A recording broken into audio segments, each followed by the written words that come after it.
আমার কলিজার টুকরা ময়মনসিংহের ভাইয়েরা, এই চিন্তাটা নামাজে যখন দাঁড়াই, এই চিন্তাটা মাথায় রাখা যাবে? যাবে?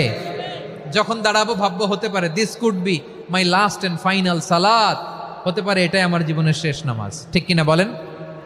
তাইলে অন্তরে খুশু আসবে। অনেকে বলে হুজুর নামাজে দাঁড়াই মনে থাকে না, কয় রাকাত পড়ছি ভুলে যায়, কি পড়ছি ভুলে যায়, দিন দুনিয়ার কথা খেয়াল আসে, সারা দিন যেটা মনে করতে পারি না নামাজে দাঁড়াইলে ওটা মনে পড়ে।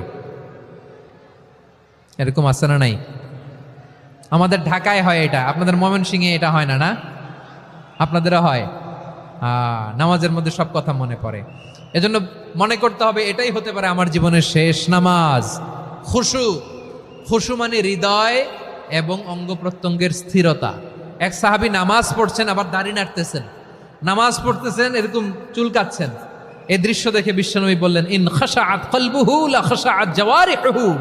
তার অন্তরে যদি খুশু থাকতো, ওই খুশুর প্রভাব তার হাতে পায়েও দেখা যেত। এই সাহাবীর অন্তরে খুশু নাই, ফলে তার হাত নড়ে, পা নড়ে, দাড়ি সোজা করে, টুপি সোজা করে। এরকম মুসল্লি আমাদের মসজিদগুলোর ভেতরেও আছে না নাই? নামাজ পড়ে, দাড়ি নাড়ে, জামা ঠিক করে না, নামাজে যখন দাঁড়াবো খুশু খুদুর সাথে দাঁড়াবো।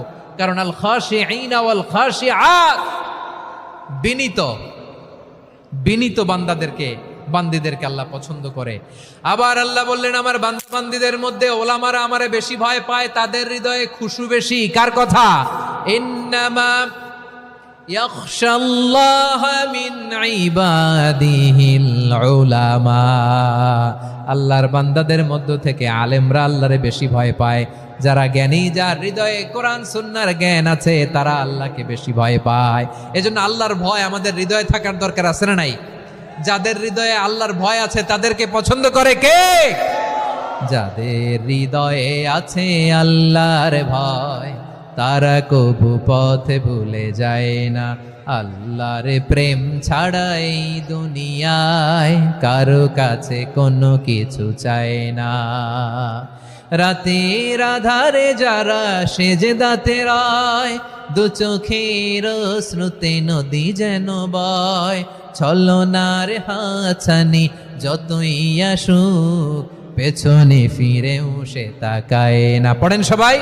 যাদের হৃদয়ে আছে আল্লাহর ভয়, তারা কবু পথ ভুলে যায় না। আল্লাহর প্রেম ছাড়া এই দুনিয়ায় কারো কাছে কোনো কিছু চায় না, ঠিক কি না? আল খাশিঈন আল খাশিআত, আমাদের হৃদয়টা থাকুক আল্লাহর ভয় দিয়ে সমৃদ্ধ। আমরা চাই কি চাই না? আল্লাহর ভয় যার হৃদয়ে থাকে সে কখনো পদ